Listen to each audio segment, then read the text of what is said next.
Welcome back to city news. క్రికెట్లో ప్రతిభ కనబర్చిన 5 క్రీడాకారులను ఎంపిక చేసి వారికి ఏడాది పాటు ఉచిత శిక్షణ కిడ్స్ స్కాలర్షిప్లను అందజేస్తామని పట్టణ చెంచుపేటలోని యువ క్రికెట్ అకాడమీ డైరెక్టర్ హరిదాసు గౌరీశంకర్ తెలిపారు. ఈ నెల 26వ తేదీన ఉదయం 9 గంటల నుండి సాయంత్రం వరకు క్రీడాకారుల ఎంపిక ఉంటుందన్నారు. ఆసక్తి ఉన్నవారు నేరుగా అకాడమీలో జరిగే ఎంపికలో పాల్గొనవచ్చని తెలిపారు. వివరాలకు 7989215572 నెంబర్లో సంప్రదించాలని కోరారు. సమావేశంలో కోచ్ మాలిక్ తదితరులు పాల్గొన్నారు. వారికి మెరుగైన ట్రైనింగ్ ఇవ్వడం ద్వారా, స్కాలర్షిప్ ఇవ్వడం ద్వారా, వాళ్ళకి కావాల్సినవి ప్రొవైడ్ చేయడం ద్వారా వాళ్ళని డిస్ట్రిక్ట్ లెవెల్ అలాగే స్టేట్ లెవెల్ మ్యాచ్ ఆడించేదాకా ఈ సంవత్సరం పాటు కూడా యువ క్రికెట్ పక్కన బాధ్యత తీసుకుంటుంది. మరి కోచ్ మంచి నిర్ణయం తీసుకున్నాడు మాలిక్. మనం ఏదైనా సరే మనం తెనాలి పట్టణం గర్వకారణంగా నిలవాలి, క్రీడా స్ఫూర్తి నిలబడాలి, క్రికెట్ అనేది భావితరాలకి మనం అందించాలి అంటే ఒక మంచి విధానం తీసుకురావాలన్నా మనం ఇలా చేస్తే బాగుంటుంది అన్నాడు. చాలా మంచి ప్రణాళిక. ఒక 5 క్రీడాకారులు మా స్థామతకు తగ్గట్టు మేము అకాడమీ తరపు నుంచి దత్తత తీసుకుని ఈ సంవత్సరం పాటు కూడా వారికి ట్రైనింగ్ ఇవ్వడం జరుగుతుంది. మరి రేపు ఆదివారం 26వ తారీఖు యువ క్రికెట్ అకాడమీ ఆధ్వర్యంలో, అదేవిధంగా all India cricket development trust సహకారంతో మరి 2025-26 ఒక సంవత్సరం పాటు 5 క్రీడాకారుల్ని మరి తెనాలి పట్టణం నుంచి ఎంపిక ద్వారా మరి వాళ్ళందరినీ సెలెక్ట్ చేసి వాళ్ళందరిలో ఒక 5 మెరిట్ ఆటగాళ్ళని మరి ఒక సంవత్సరం పాటు వాళ్ళకి ఉచితంగా క్రికెట్ శిక్షణ ఇచ్చి, దాంతోపాటు వాళ్ళకి క్రికెట్ కిట్స్ ప్రొవైడ్ చేసి, దాంతోపాటు వాళ్ళకి ఒక సంవత్సరం పాటు స్కాలర్షిప్, వాళ్ళు ఏదైనా అవసరాలు ఉన్నా వాటన్నిటిని మరి all India cricket development trust వారు మరి యువ క్రికెట్ అకాడమీ ఇవ్వడం జరిగింది. మరి ఇందుకు గాను రేపు ఆదివారం యువ క్రికెట్ అకాడమీలో ఈ ఎంపికల్లో మరి డైరెక్టర్ హరిదాస్ గౌరీశంకర్ గారి ఆధ్వర్యంలో, అదేవిధంగా మరి యువ cricket academy one of the member Sai Charan గారి ఆధ్వర్యంలో, మరి అదేవిధంగా మరి కొంతమంది ప్రముఖుల అతిథులు కూడా మరి రేపు ఆదివారం రోజు హాజరు కానున్నారు. కాళ్ళు, చేతులు, తల తదితర భాగాల్లో వచ్చే అసంకల్పిత చర్యలకు నిపుణులైన వైద్యుల వద్ద సత్వర వైద్యం తీసుకోవాలని గుంటూరు మెడికల్ కళాశాల ప్రిన్సిపల్ డాక్టర్ ఎన్వి సుందరాచారి తెలిపారు. తెనాలిలోని శ్యామలరత్నమ్మ, డాక్టర్ మేజర్ ఉళ్ళక్కి స్మారక హాలులో నిర్వహించిన డాక్టర్ వి సీతారామమ్మ ధార్మికోపన్యాసంలో భాగంగా స్పెక్ట్రమ్ ఆఫ్ మూవ్మెంట్ డిజార్డర్ అంశంపై ఆయన మాట్లాడారు. ఈ సందర్భంగా ఐఎంఏ తెనాలి శాఖ అధ్యక్ష కార్యదర్శులు అనిల్ కుమార్, మధు ప్రభాకర్ బాబు, పావని, వైద్యులు బాబు ఆర్, వడ్లమూడి, లక్ష్మీరూప్, లత, దక్షిణామూర్తి, కిషోర్ చేతుల మీదుగా డాక్టర్ వి సీతారామమ్మ స్మారక బంగారు పథకాన్ని డాక్టర్ ఎన్వి సుందరాచారికి ప్రదానం చేశారు. కార్యక్రమంలో సాంబశివుడు, భానుప్రసాద్, విజయలక్ష్మి, శేషగిరిరావు, ఉమామహేశ్వరరావు తదితరులు పాల్గొన్నారు.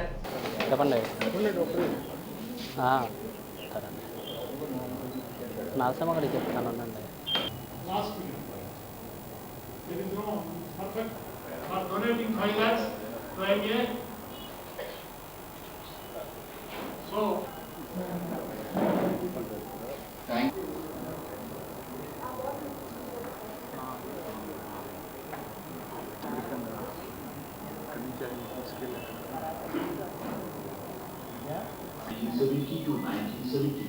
Married to Dr. Babu R. Vardhamudi, MD, on 3rd May 1972.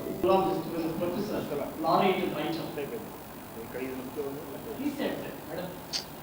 Tenali ఐఎంఏలో డాక్టర్ అనిల్ గారి ప్రెసిడెంట్ ఆధ్వర్యంలో ఈ మధ్య ఎవ్రీ మంత్ ప్రతి నెల ఈ కంటిన్యూస్ మెడికల్ ఎడ్యుకేషన్ ప్రోగ్రామ్స్ అనేవి జరుగుతూ వస్తున్నాయి.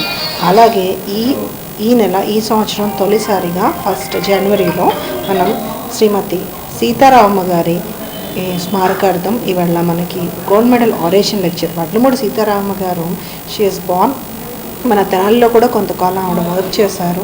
అందుకని ఈ తెనాలి ఐఎంఏలో ఆవిడ గోల్డ్ మెడల్ ఆరేషన్ లెక్చర్ జరగాలని కోరుకోవడంతో వాళ్ళ కుటుంబ సభ్యులందరి ప్రోద్బలంతో మన ఐఎంఏకి ప్రతి సంవత్సరం ఇదే తారీఖున గోల్డ్ మెడల్ ఆరేషన్ ప్రోగ్రాం జరుగుతుంది. అయితే ఈ గోల్డ్ మెడల్ ఆరేషన్ ప్రోగ్రాంకి ఒక ప్రత్యేకత ఏంటంటే ఈవేళ మనకి సుందరాచారి గారు న్యూరాలజిస్ట్, ప్రముఖ న్యూరాలజిస్ట్, ఇప్పుడు మన గుంటూరు గవర్నమెంట్ హాస్పిటల్లో ఆయన ప్రిన్సిపల్గా ఉన్నారు. మన సడన్గా అనుకోకుండా మనకి ఫిట్స్ లాంటివి రావడం కానీ, చేతులు కాళ్ళు మూమెంట్స్ డిఫరెంట్గా ఉండటం కానీ, వీటన్నిటిని డిఫరెన్షియల్ డయాగ్నోస్ అంటే రకరకాలు, ఇది ఒకటి చిన్న ఇబ్బంది, ఒకటి పెద్ద ఇబ్బంది, ఇలా రకరకాలు ఉంటాయి. 2020 సంవత్సరంలో డాక్టర్ సీతారామమ్మ గారు తాను కాలం చేయడంతో భార్య జ్ఞాపకాలతో పాటు వైద్యులకు ఉపయోగపడుతుందని ఐఎంఏ తెనాలి బ్రాంచ్కి సుమారుగా 5 లక్షల వరకు ఆయన డొనేట్ చేసి ఆవిడ పేరు మీద ఒక గోల్డ్ మెడల్ని ప్రదానం చేయాల్సిందిగా ప్రతి 24వ తారీఖు 25న 1st తారీఖున మనం ఆయన పేరు మీద ప్రముఖ వైద్యులకి గోల్డ్ మెడల్ ప్రదానోత్సవం చేయాలని ఆయన కోరి ఉన్నారు. దాని ద్వారా వైద్యులకి మరింత స్ఫూర్తి జరుగుతుందని ఆయన భావించారు. ఈరోజు డాక్టర్ ఎన్వి సుందరాచారి గారు మన నడకలోని, చేతుల్లోని, తలలోని వచ్చే కదలికల్లో వచ్చే అనేక మార్పులు వాటిని ఎర్లీగా గుర్తించడం వల్ల వాళ్ళు సరైన సమయానికి ఒక న్యూరాలజిస్ట్కి పంపించడం కానీ, మనకు అందుబాటులో ఉన్న మందులతో మనం ఎలాగ దాన్ని ట్రీట్ చేయొచ్చు అనేది తెనాలి పట్ల ఉన్న అందరు వైద్యులకు అవగాహన కల్పించారు. సమస్యలపై నిరంతర పోరాటం చేసే ప్రజాగళమైన కెఎస్ లక్ష్మణరావును అత్యధిక మెజారిటీతో గెలిపించాలని ఉపాధ్యాయ వివిధ సంఘాల నాయకులు పిలుపునిచ్చారు. ఉమ్మడి కృష్ణా గుంటూరు జిల్లాల గ్రాడ్యుయేట్ నియోజకవర్గ పీడీఎఫ్ అభ్యర్థి కెఎస్ లక్ష్మణరావు తెనాలిలోని కళ్యాణ మండపంలో నిర్వహించిన ఆత్మీయ సమావేశంలో వారు మాట్లాడారు. తనకు మద్దతు ఇవ్వాలని లక్ష్మణరావు కోరారు. యూటీఎఫ్ జిల్లా కోశాధికారి గయా సుద్దౌలా అధ్యక్షత వహించగా రాష్ట్ర అధ్యక్షుడు నక్కా వెంకటేశ్వర్లు, కుసుమకుమారి, బాబన్ నారాయణ, బాబు ప్రసాద్, హనుమంతరావు, మల్లేశ్వరరావు, కళాధర్, రాజశేఖర్, శివసామిరెడ్డి, డాక్టర్ సామిరెడ్డి, హుసేన్ వలీ పాల్గొన్నారు. పీడీఎఫ్ అనే ఒక గ్రూప్గా ఏర్పడదాం, ప్రోగ్రెసివ్ డెమోక్రటిక్ ఫ్రంట్, మన రాజకీయ పార్టీకి చెందిన వాళ్ళంట అని నిర్ణయించి పీడీఎఫ్ని ఏర్పాటు చేసి, అది 2007, ఇది 2025. ఈ 18 సంవత్సరాల్లో పీడీఎఫ్ తరఫున 14 మంది ఎమ్మెల్సీలు గెలిచి, మొన్న తూర్పుగోదావరి, పశ్చిమ గోదావరి బొర్రా గోపిమూర్తి ఆ బై ఎలక్షన్లో ఆయన 14వ వ్యక్తి. గ్రాడ్యుయేట్స్ కానీ టీచర్స్ కానీ 14 మంది గెలిచి. సో ఈ 18 ఏళ్లలో కూడా మనం 3 అంశాలకు కట్టుబడి పనిచేసి, 1 రాజ్యాంగ విలువలకు కట్టుబడి పనిచేసి, 2 నిబద్ధతతో నిజాయితీగా పనిచేసి, 3వది సమాజంలో ఉన్నటువంటి ఉద్యోగులు, ఉపాధ్యాయులు, పెన్షనర్లు, కాంట్రాక్ట్ ఉద్యోగులు, అవుట్సోర్సింగ్ ఉద్యోగులు, నిరుద్యోగులు, అంగన్వాడీలు, ఆశాలు, మెడికల్ అండ్ హెల్త్ డిపార్ట్మెంట్, కౌలు రైతులు ఇలా ఎవరి సమస్య ఉన్నా సరే మనం శాసన మండలిలో ప్రస్తావన చేశాం, శాసన మండలిలో మాట్లాడాం, ఒత్తిడి తెచ్చాం. శాసన మండలి వెలుపల వాళ్ళు చేసే ఉద్యమాలన్నింటికి కూడా మనం సంపూర్ణ మద్దతు ఇచ్చాం. అత్యధిక మెజారిటీతో గెలిపించేటువంటి ప్రయత్నం చేయాలి. రేపు శాసన మండలిలో తిరిగి వారి యొక్క వాయిస్ వినిపించేటువంటి ప్రయత్నం చేయాలి. ఒక ఉపాధ్యాయుల సమస్యలే కాదు, రైతాంగ సమస్యలు మాట్లాడుతున్నారు. అలాగే వాళ్ళ విశాఖ ఉక్కుకు సంబంధించి ఇక్కడ పోటీ చేస్తున్న ప్రత్యర్థులు ఎవరైనా కానీ, నేను రాజకీయాలు మాట్లాడను, విశాఖ ఉక్కు ప్రైవేటీకరణ కాకుండా నేను కాపాడుతానని చెప్పే ధైర్యం ఇక్కడ పోటీ చేసే మరొక ఎమ్మెల్సీ అభ్యర్థికి ఎవరికి లేదు, మన ఎమ్మెల్సీ అభ్యర్థికి ఉంది. శశి గ్రూప్ ఆధ్వర్యంలో తెనాలిలో ప్రప్రథమంగా పాన్ ఇండియా ఫుడ్ ఎగ్జిబిషన్ నిర్వహించారు. తెనాలి ప్రాంత ఆహార ప్రియులకు భారతదేశంలోని పలు రకాల శాకాహార రుచులను పరిచయం చేస్తూ ఈ ఎగ్జిబిషన్ ఏర్పాటు చేసినట్లు వరదరాజులు తెలిపారు. ఈ కార్యక్రమంలో భాగంగా 25వ తేదీ మహిళా మహిళలకు కుకింగ్ కాంటెస్ట్ నిర్వహిస్తున్నట్లు చెప్పారు. ఈ పోటీలకు మాస్టర్ చెఫ్ అభిరుచి రాజు న్యాయ నిర్ణేతగా వ్యవహరిస్తారని వరదరాజులు పేర్కొన్నారు. గంగారమ్మపేటలోని శశి గ్రౌండ్స్ నందు జరుగుతున్న ఈ ఫుడ్ ఎగ్జిబిషన్ లో తెనాలి పరిసర ప్రాంత ప్రజలు పెద్ద ఎత్తున పాల్గొన్నారు.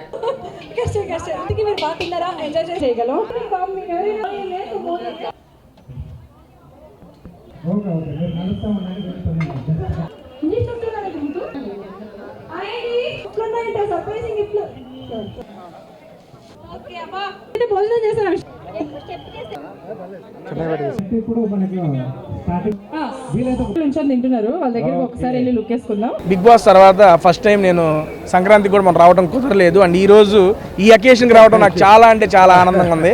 బేసిక్గా సంక్రాంతికి పిండి వంటలు మిస్ అయిన వాళ్ళందరూ ఇక్కడికి వచ్చేసేయండి. మన రాజు గారు అద్భుతమైన ఫుడ్ ఎక్స్పో అనేది మన తెనాలిలో పెట్టారు. రాజు గారు seriously thank you so much sir. ఎందుకంటే ఇలాంటి ఎక్స్పోని నేను హైదరాబాద్, బెంగళూరు సైడ్ బేసిక్గా నాది ఫుడ్ జాన్లో టేస్టీ తేజ మీ అందరికీ తెలుసు. నేను ఒక్కొక్క రెస్టారెంట్కి ఒక్కొక్క దగ్గరికి వెళ్ళి కొన్ని వెరైటీస్ టేస్ట్ చేస్తాను. ఈరోజు ఇక్కడికి వచ్చి ఇన్ని ఫుడ్ వెరైటీస్ మన తెనాల్లో ఉన్నాయా అని చెప్పి చూసి నేనైతే ఆశ్చర్యపోయాను. మామూలుగా టేస్ట్ అయితే నెక్స్ట్ లెవెల్, చూస్తుంటేనే కళ్ళుకి విందుగా ఉంది. ఇప్పుడు నా నోటికి కూడా పని చెప్తాను. అండ్ ఇలాంటి ఈవెంట్స్ రాజు గారు మీరు ప్రతి సంవత్సరం మన తెనాలిలో మీరు మళ్ళీ మళ్ళీ చేయాలని చెప్పి మనస్ఫూర్తిగా కోరుకుంటున్నా. అండ్ మీకు కంగ్రాచులేషన్స్. 35 సంవత్సరాలు ఈ యొక్క ఫీల్డ్లో ఉండి నిలబడి రారాజుల పేరు ముందే రాజు పెట్టుకుంటారు, అందుకనే ఈ యొక్క ఫుడ్ ఇండస్ట్రీలో రారాజులు అయిపోయారు మన వరదరాజులు గారు. ప్రపంచం యావత్తు ఎంతో మంది కళాకారులు మరి వెళ్ళారు. అటువంటి వేదిక మీదకి మా తేజ కూడా మరి తెనాలిలో పుట్టి తెనాలిలో పెరిగి మా తెనాలి మీ తెనాలి తేజ ఈయన ఇంకా ఎంతో డెవలప్ అవ్వాలని, ఇప్పుడు చాలా డెవలప్ అయ్యాడు. బిగ్ బాస్ ద్వారా కానివ్వండి, జబర్దస్త్ ద్వారా కానివ్వండి. ఇంకా మాకెందుకంటే ఆ మాట మాది తెనాలి మీది తెనాలి అని చెప్పగలిగినటువంటి చాలా ఆనందంగా ఉంది.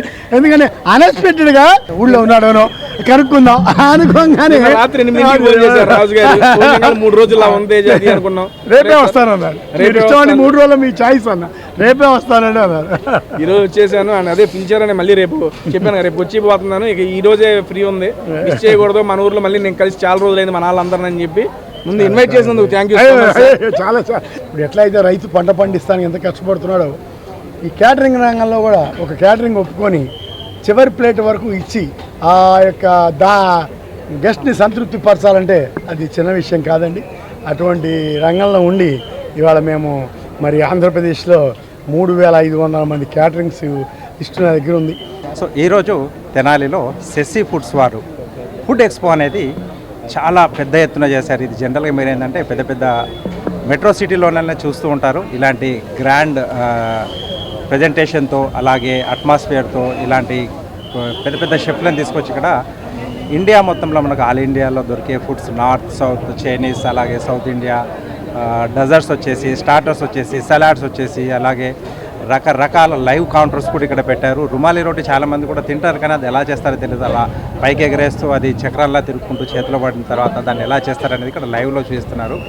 సో అన్ని రకాల వంటకాలని కూడా చాలా టేస్టీగా అలాగే శుభ్రమైనటువంటి వాతావరణంలో తయారు చేస్తూ ఇక్కడ వేడివేడిగా తింటే ఫుడ్ యొక్క టేస్ట్ ఎంత బ్రహ్మాండంగా ఉంటుందో అనేది ఇక్కడ తెనాలి వాసులకి వరదరాజులు గారు మన సెస్సీ ఫుడ్స్ యొక్క ప్రొపరేటర్ గారు ఇక్కడ పరిచయం చేస్తూ ఉన్నారు. సిటీ న్యూస్ ముగించే ముఖ్యాంశాలు మరోసారి.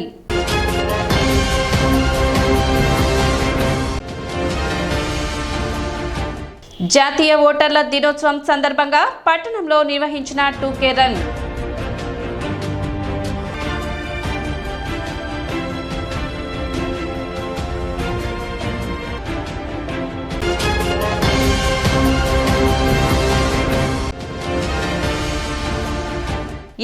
తేదీ తెనాలి పట్టణంలో అమరాజ స్కిల్ డెవలప్మెంట్ ఆధ్వర్యంలో జరిగే జాబ్ మేళాను జయప్రదం చేయాలి టీడీపీ నేతల పిలుపు.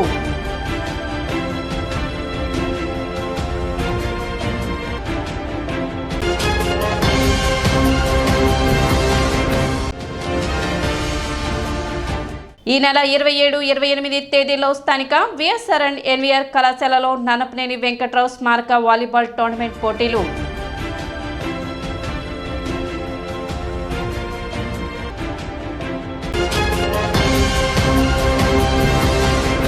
సిటీ న్యూస్ ఇంతటితో సమాప్తం. నమస్కారం.